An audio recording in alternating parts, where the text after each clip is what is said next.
What's going on, everybody? This is Afro Think Tank. Today I want to speculate. All right, I want to do some speculating. I've been talking to my wife about this ever since I heard Joe Biden jumping out, because I think something massive is about to happen, right? Everything is about to change. The whole dynamic of how we're talking about this campaign is about to change, right? Because I think my foresight, which has not really failed me so far, you know, I think my foresight is correct, but I could be wrong. All right. So what's gonna happen is Joe Biden, after he made his statement that, you know, he's not gonna run, he's gonna finish up his term. After all the pressure, you know, he came back and then kind of gave a halfway endorsement to his vice president. Right now, I don't know if you guys know, but they don't necessarily get along. They don't have the same agenda. So, you know, the vice president, Kamala Harris, and Joe Biden have fundamental differences on what they believe. But the thing is, when you're the president, what you say goes. The vice president, you're like a retainer. You sit there. Your job is really not to do too much, but to sit there, you know, do your basic limited jobs and wait. Hopefully you don't get have to be used during the tenure, right? And you're basically, you know, next in line. It's like, hey, you was basically second. You know, you're next in line. Kamala Harris was second, basically after Biden. Biden was the establishment candidate. They wasn't about to go with no, you know, Kamala Harris. She wasn't an establishment candidate, even though she is I was about, for all intents and purposes, I would say she's an establishment politician. Most politicians, to be a politician, you better be a part of the establishment, because that's the only way you're gonna get establishment money in order to actually run and to win and to do anything. Even if they got stuff you want to do for your people, you would pretty much have to play the game. If you don't want to play the game, don't play, right? So Kamala Harris look like they're gonna push her into the spot, but I'm hoping it's an open convention and they at least let the delegates choose, right? That's what I'm hoping. But if the Democrats, if history says anything, they're gonna make it seem like a choice, but they're gonna pressure everybody to pick Kamala Harris, because they want to use that $100 million campaign war chest that they already built up. If they don't, then they're gonna have to funnel that money to different places in order to use it for whatever new candidate that becomes more popular. But any candidate that comes out of the convention is going to come out strong, right, on the Democratic side, because they're going to get all the press, right? Because there's going to be a serious contrast. Because more than likely it won't be an old. If Kamala Harris is much younger, she's clearly more capable. She's 100,000 times smarter than Donald Trump. She's 100,000 times better picked than Donald Trump. And I was going to vote for her, you know, but she lost. I did vote for her, but she lost, right?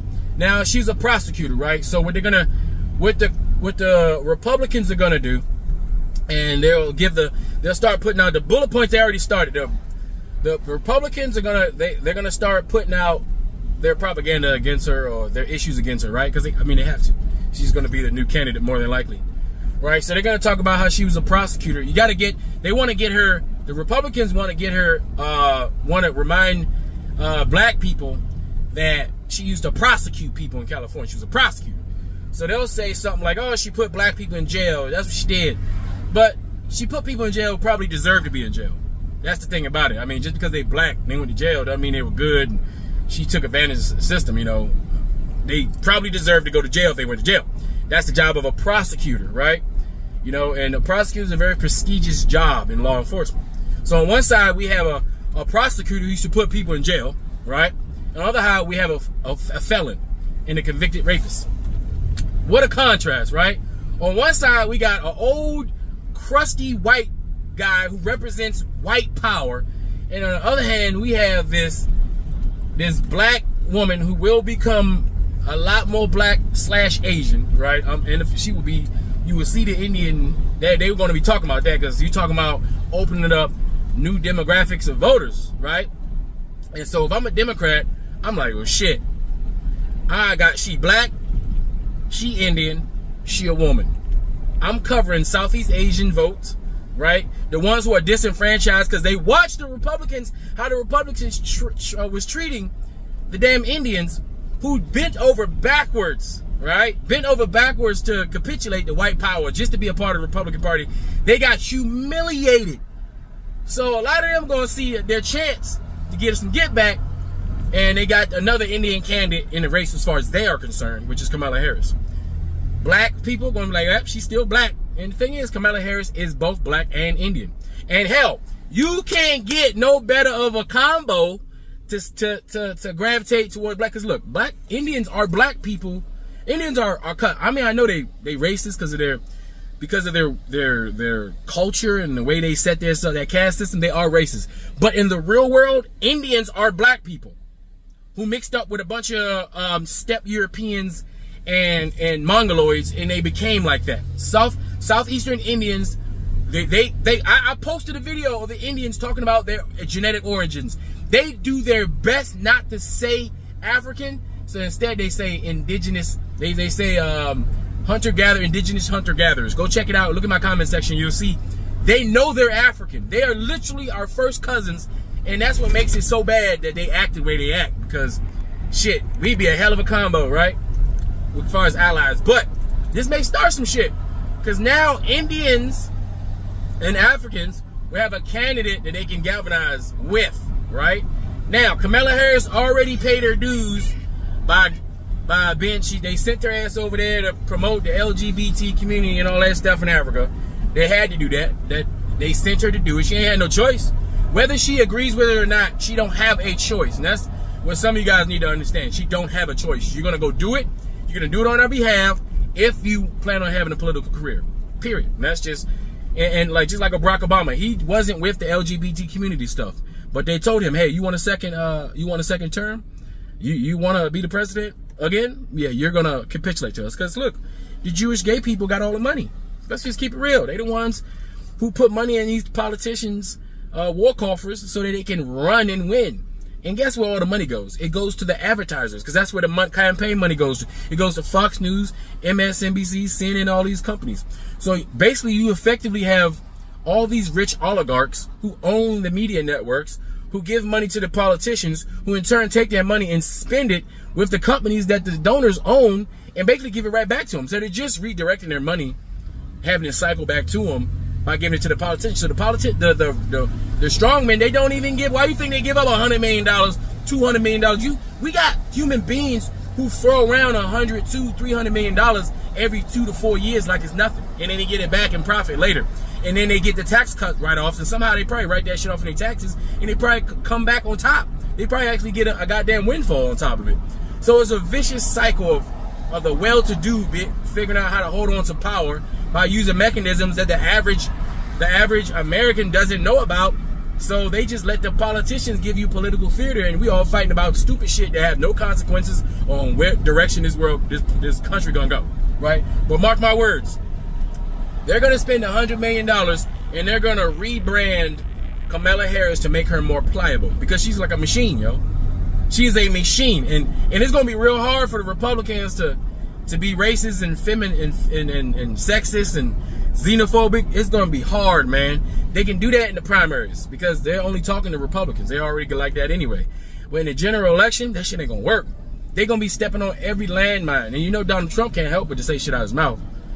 And you know they hate women. It's gonna be women haters, because you know all the Republicans, they got this thing where they hate women, right? They don't like women. They don't like any type of strong woman. They don't like any woman. They don't even believe women should be in government, right? And this include the fake Pan-Africans and pro-blacks who have been demonstrating that they are on the white power system side, and they're on the side of the white power structure, right? At least the white power structure that does more harm to us than the other white power structure. You know, you got to measure which one's going to do more harm to you versus the other one, while we're trying to get out of both those structures, all right? But we do have, the reality is we live here and we have to participate in the political process that our ancestors died, right, to make it so we and all other POCs can be a part of, right, can participate in. So for the strength of our ancestors, we do participate, even though we don't hold lots of leverage. But we are, I mean, for a group of people that don't hold a lot of leverage, man, I mean, we are sticking our little chocolatey fingers all through these European institutions, no matter where they are. And I don't think they like that too much. But yo, this is going to be a crazy ass election.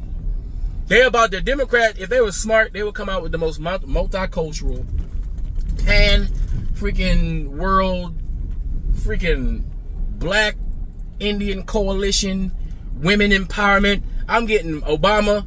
I'm getting every woman of note on stage. I'm getting every woman, and the more women that come out, right, the more the Coonarians are gonna target them. Like Joy Reid, right? The Joy Reid is a very, very liberal Democratic pundit, right? Now she's very, very liberal, right? She's very liberal. She's way more liberal than I, like. But that's just her position. But Joy Reid, for the most part, her positions are consistent with what most people in America want. Really, when those policies are broken down into ways people can understand. So what the Republicans do is they say, oh, here's another black woman that got the nerve to open her mouth to speak to Rage Against the Machine. Here's another black woman that got the nerve to be a pundit. They got a nerve to participate in the political theater, the political arena. Let's target her. All right. So then all the black Republicans target the black females. So they leave the black Republicans. The white Republicans want the black male Republicans to attack all the black females, Republicans, pundits, and politicians on their behalf, so that they don't look racist. That's the job of a black Republican and a black Coonarian, black pundits, black YouTube social medias. Their job is to attack any black person that's fighting for black people. That's their job, right? And so you will see there's not one black woman in politics that a black Coonarian won't attack. They won't attack any of the white liberal politicians. They won't attack for the most part, they barely attack any of the white male liberal or progressive politicians. They won't attack any of the white women liberal or progressive politicians for the most part. They mainly focus on any black person that has the nerve and gall to participate in the political process and not be a right-wing Christian conservative advocate, politician, or pundit. That's so if you want to find out who are the prominent female black politicians, just look at any Coons YouTube channel and look at any black woman that they talk shit about. 9 times out of 10, that's going to be a black politician that probably is working for black people, probably doing something positive for black people. So that's a good way to figure it out. Now, Kamala Harris is all of a sudden, right, by these Coonarians, are going to be the enemy number one. They're about to fully, because they can't go on Joe Biden no more because he's not in the game. So they're going to fully concentrate on Kamala Harris. They're going to rip her apart. Keep in mind, they're going to talk shit about how she used to put people in jail. They're going to talk about shit, how she was basically the man, 5-0, law enforcement, part of the system. They're going to talk shit about that while simultaneously campaigning and advocating for law and order in the country, which is going to make them a hypocrite, and advocating for their candidate who's a felon, who got prosecuted by that very same law enforcement apparatus in America. It's going to be interesting. I'll go vote. See, I wasn't going to vote for Joe Biden. I'll vote for Kamala Harris. I don't care that she's half Indian. Oh well. I don't care that she has a white husband. Oh well, everybody need love, right? She's better than being single, I guess. You know what I'm saying? I don't know this dude. Now, is it her handler? Probably. Or maybe it's a marriage of convenience. I remember they talked about how they got together. I think they don't have kids together. I think she has her own child with her previous marriage to a black person, I think. And he has children from a previous marriage with a white woman. And I think they just got late into their careers, and it was like, just like Kamala Harris being a strong black woman, probably going to be hard to find a man who wants to be with a woman like that, on the personal level. And she just hooked up with somebody else who, hey, shit, nobody wants to be alone. And that's how it seems like their marriage is, relationship is. But who knows? I'm not in it. But I don't care, right? And he's Jewish too. They're going to use that. Oh, man. But we don't know what kind of Jew he is, because you got the Jews that's Zionists and the anti-Zionist Jews. So I don't know, bro. Either way, she and her family covers all the bases. Oh, man. They cover all the bases. Now, I mean, strategic-wise, she has all the tools necessary to totally annihilate and crush Donald Trump. Totally. I'm talking about complete and total destruction. And people keep forgetting, Donald Trump has been losing ever since he won the first time. He lost. He's a loser. Like, Donald Trump is a legitimate loser. He's the most successful loser I've ever seen in my life. Like, it's amazing how much he loses. He won the presidency, but he lost everything after that. He lost his bid for the second go-around.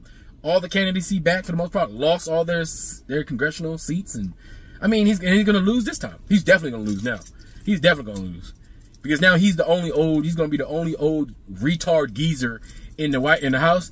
And even with Joe Biden being old and senile, old and outdated and just done, he's only 3 years behind that. And he's already displaying all his old, outdated, senile, retarded, evil ways. And when you contrast it with some stability, because Kamala Harris brings stability. I don't think she's bringing any dynamic, also, progressive change, but she'll bring some stability. She can bring the respect, respect back to America, because nobody respects Donald Trump. The idea that people think that the global leaders respect Donald Trump is hilarious, especially when they show that they don't respect Donald Trump. There's video evidence of all world leaders making fun of Donald Trump and laughing at America for even being a country that will allow somebody like Donald Trump to be the leader. But you guys from the UK can't talk shit because y'all had Boris Johnson. And then y'all put that coon-ass Indian up there too. So y'all can't really talk too much, right? Because y'all be talking shit. But y'all did have y'all Boris Johnson. And then y'all had that other chick who lasted like 5 minutes. And then y'all had the Indian dude who's just a coon. So y'all can't say nothing. But yeah, this is going to be real interesting, guys. This is going to be it. The women about to lose their mind. Ain't shit you can do. Look, you ain't enough black dudes in this country. Ain't enough black coons in this country to turn over, to stop what's about to happen. Because these women, they going to get the white women vote. They going to get the black women vote. They going to get the Asian women vote. They about to get all the women vote. They going to get the white male, half the white male vote. They going to get all the gay vote. They going to get it all. They about to eat this shit up. And I'm just as an observer who can see the tea leaves, it's about to be a mess. And these Canarians going to be upset. But they will have lots of material. The Canarians will have lots of material to talk about for a while because they finally have a main enemy to talk about. They're going to be talking about this Indian woman who they'll probably say, half of them will say she's not black enough. The other half will say, she's a black traitor. Some of the Indians will say she's not Indian enough. Some of them will say she's Indian enough. It's going to be all sorts of people finding ways to pick her apart. But that's politics, you know what I'm saying? Me, I don't, if a person says they black, I know they black, I don't take anybody's blackness from them. Because I'm black. I know what it's like to be, called other, even though both my parents black. I'm just black, just plain black. I'm not Chinese, I'm not Asian. I just have hepatitis eyes, and I have a phenotypical look of an Igbo and the Sankoi people, which are my people. The Sankoi people, like, I literally put my DNA on YouTube for people to see. You see, I'm Igbo, I'm Yoruba, Sankoi. So I have a lot of southern African in me, a lot, right? Sankois are a part in Congo, the Sankoi, the Congo, Nigeria, those are my people, right? So my phenotypical look, can be different to people, compared to other looks, because Africa is the most diverse place on the planet, right? Obviously, people don't understand that means people look differently. We have the most different looks, right? And this is an African look that a lot of people are not used to, because they're used to one stereotypical look that they've seen most of the majority of the time. But that'll change once more African countries and people get on social media and you start to see the different phenotypical looks of Africans. You'll start to see I look just like a normal African. But a lot of Africans can be misconstrued as Cambodian, misconstrued as Japanese, because they look like us. Asian people look like us. And some of those darker Asian people look like us. And people who don't know no better think that I'm half that, half this, or whatever. So I know what it's like, right? But so I can see what's going to happen, and I can see some of the rhetoric of those who like to have purity tests to go against people they don't like. But this is going to be hot. This is going to be a fiery, entertaining campaign, and I'm pretty sure, I'm assuming Kamala's going to be the one. I'm pretty sure, unless something drastic happened. But yeah, this is going to be nuts. I think Kamala's going to run away with it with the machine that's gonna jump behind her. She's gonna grab the youth. If she learned how to talk, she had a little swag, little Obama swag. Oh shit, she gonna sow this shit because all the liberal and progressives need is just somebody they can attach to get them motivated to go out here and vote and to go against what they see as the wrong direction this country is going to. Anyway, that's all I got to say. This is African Think Tank. Learn something, teach something. I'm out.